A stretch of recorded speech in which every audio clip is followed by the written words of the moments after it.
Ted Cruz, who has now had to file an amendment to his financial disclosure forms to indicate that he owns between $100,000 and $250,000 worth of a company in Jamaica, which is a what do you call it? Like Mitt Romney's company, a shell corporation, yeah, something like that. That's got. Well, let me just track down the actual story here. It's pretty hysterical. He got from his college roommate, he says, and that's why he forgot. His college roommate just gave it to him. This company has $100 million, or had in the 2000s. This is from Time magazine, time.com. In an amended financial disclosure form filed October 1st, Cruz said he still holds a promissory note from a Kingston-based company called Caribbean Equity Partners Investment Holdings Limited, worth between $100,000 and $250,000.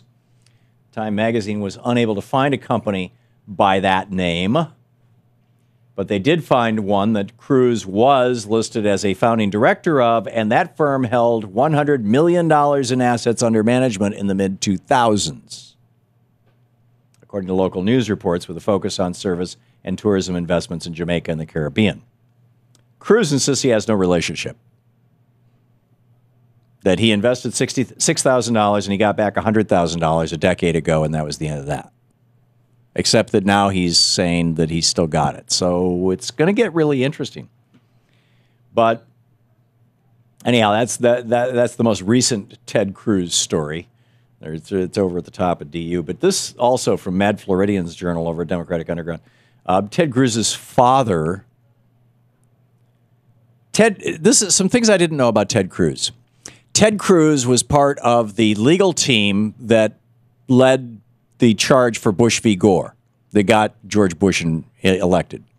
Ted Cruz's political mentor, his political godfather, was Paul Weyrich. Paul Weyrich, who said we're going to turn America into a Christian nation.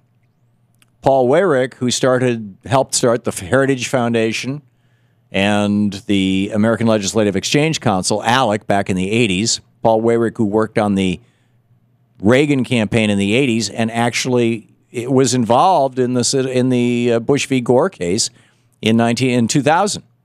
That Paul Weyrich, he's deceased now. And Paul Weyrich, who famously had this to say after he said, we're going to turn America into a Christian nation, he famously had this to say to his group of Christian conservatives in 1980 in this church in Dallas. Now, many of our Christians have what I call the goo-goo syndrome. Good government. They want everybody to vote. I don't want everybody to vote. Elections are not won by a majority of people. They never have been from the beginning of our country, and they are not now. As a matter of fact, our leverage in the elections, quite candidly, goes up as the voting populace goes down. Went on to say, we are talking about Christianizing America in that same speech. Weyrich and his partner Hubick later wrote about their new plans, a certain ruthlessness. Our movement must be highly provocative. The thing we have most to fear is that we will be ignored. However, we will not consider, now this is Ted Cruz's teacher, right? However, we will not consider ourselves above appearing unseemly or surrendering some personal dignity. We must be willing to shake people out of their complacency, which means being obnoxious if the situation requires it, because given the fact that the dominant leftist culture is safely ensconced, complacency only serves the interests of our opponents. We need more people with fire in the belly. We need a message that attracts these kind of people. As Plato said, madness comes from God, whereas sober sense is merely human. He wants God's madness. We will maintain a constant barrage of criticism against the left. We will attack the very legitimacy of the left. We will not give them a moment's rest. We will use guerrilla tactics to undermine the legitimacy of the dominant regime. Guerrilla tactics? This is 1980. Guerrilla tactics. Remember Pete Sessions? After the caucus room restaurant meeting in 2008, after Barack Obama was elected president of the United States, that night when he was being sworn in, and all these Republicans met to take down the Obama presidency, and Pete Sessions later told the National Journal, Taliban insurgency, we're going to base this on the Taliban. We learned a lot from the Taliban. Well, this was 30 years before that. Paul Weyrich, same thing. We will not give them a moment's rest. We will use guerrilla tactics to undermine the legitimacy of the dominant regime. At that time, the Carter administration. We will take advantage of every available opportunity to spread the idea that there is something fundamentally wrong with the existing state of affairs. In other words, we're going to screw things up, right? You know, it's like just trash everybody, trash government.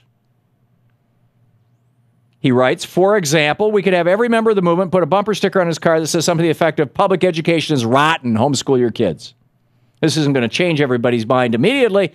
No one is going to choose to stop sending his children to public schools after seeing a bumper sticker, but it will raise awareness and consciousness that there is a problem.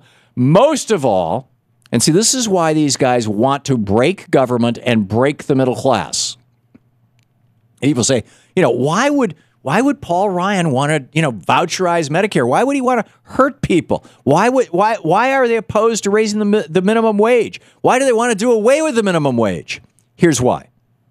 In Paul Weyrich's words, quote, most of all, it will contribute to a vague sense of uneasiness and dissatisfaction with existing society.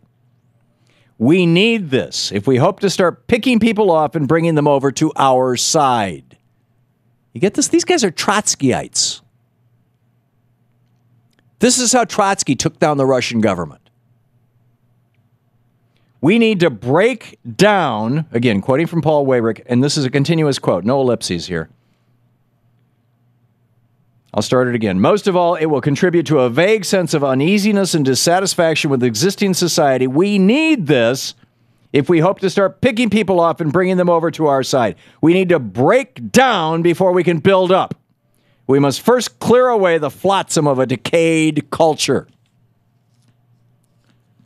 So who is going to clear away that flotsam? Well, according to Ted Cruz's father, Rafael Cruz, who's a preacher at a mega church in Texas, his son, one of the anointed kings,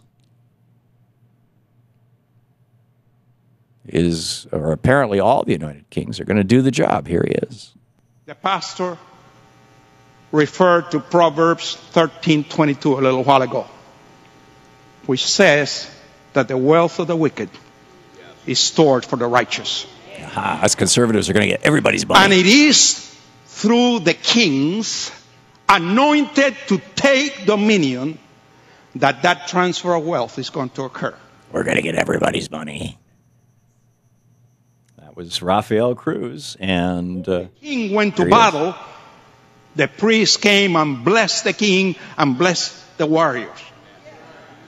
And the king needed the blessing of the priest in order to be successful in battle. About how important it is for the king to get the blessing of the priest. And here's the priest's blessing Ted Cruz. Father, we believe that indeed no weapon formed against him will prosper, and every tongue that rises up against him in judgment will be condemned. For this is the heritage of the servant of the Lord, and his righteousness is of you, Lord.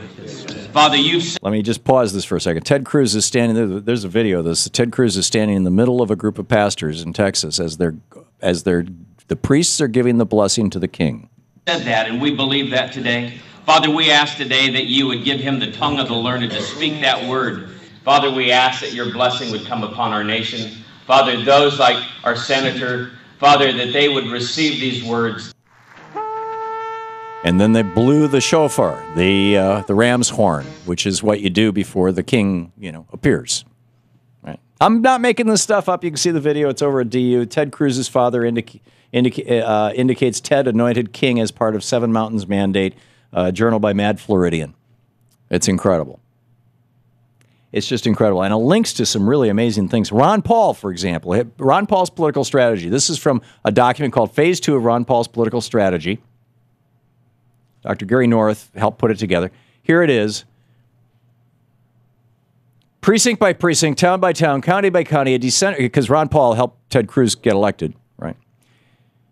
A decentralized political movement could begin to undermine the legitimacy of existing political structure. The central issue is legitimacy. When the dollar dies, political legitimacy dies with it. Now, let me pause this for a moment and remind you that shutting down the government and hitting the debt ceiling could have caused the dollar to crash. Back to Ron Paul, same paragraph. This is the central premise of my recommended strategy. I'll read that again. When the dollar dies, political legitimacy dies with it. This is the central premise of my recommended strategy.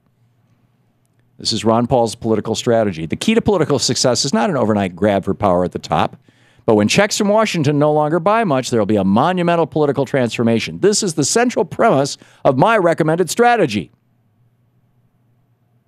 This is stealth politics, and it is now a viable strategy.